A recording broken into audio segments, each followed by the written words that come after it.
She'd had 2 glasses of wine with dinner nearly every night for 15 years. It wasn't a problem exactly, it was just her. The pour was part of coming home, part of exhaling after a long day. She never thought about it because it was as automatic as taking off her shoes. Then her doctor started her on one of the new weight loss shots for her blood sugar, for her weight. Nothing to do with drinking. And about 3 weeks in, she opened the fridge one night and realized the bottle from the weekend was still there, still corked. She hadn't decided to stop. She hadn't white knuckled anything, she just hadn't wanted it. And when she typed what she was feeling into a search bar, she found she was not alone. Thousands of people, the same story, almost word for word. I'm on this medication and I just forgot alcohol existed. So, today's question is a fascinating one. Are these weight loss shots quietly turning down the desire to drink? And if they are, how? Your body is always talking, your brain is listening. Let's run a brain check. Quick note, I'm Dr. Fiona Mao. I'm a board certified psychiatric mental health and family nurse practitioner. This is education, not medical advice, and it never replaces your own clinician. To understand this, we're not really talking about your stomach at all. We're talking about one specific system deep in your brain, the reward system, the part of you that does the wanting. Hold on to that one word because it's the whole episode, wanting. These medications are called GLP-1 drugs, and they're built to copy a hormone your own gut already makes after you eat.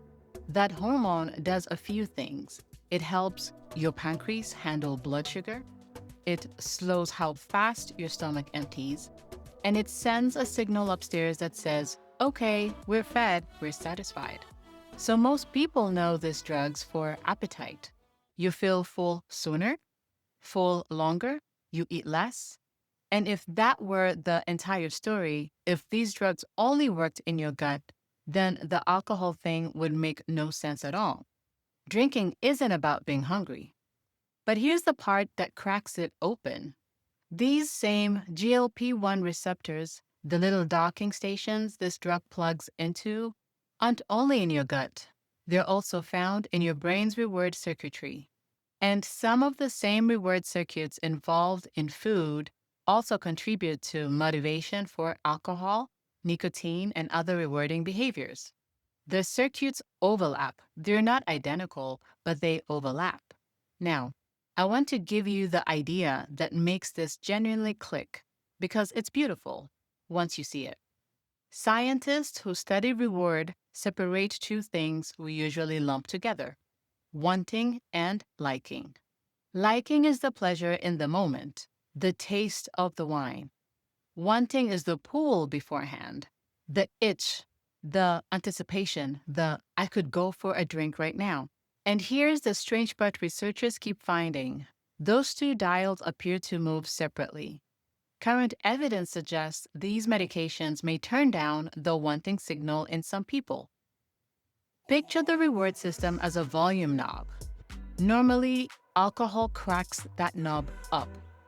That's the craving, the pull toward the next one. These medications appear to quietly turn the whole knob down. And the crucial thing is what that knob is labeled.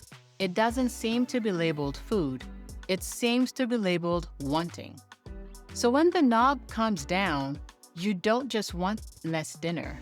Some people report wanting less of everything: the second glass, the late night snack, the compulsive phone checking, the impulse buy. The more signal itself seems to get quieter. That may be why someone can be shocked to find they simply forgot the wine was there. The desire didn't get overpowered by willpower. The volume just dropped.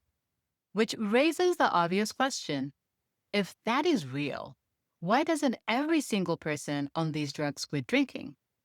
And the honest answer is because you are not a lab rat.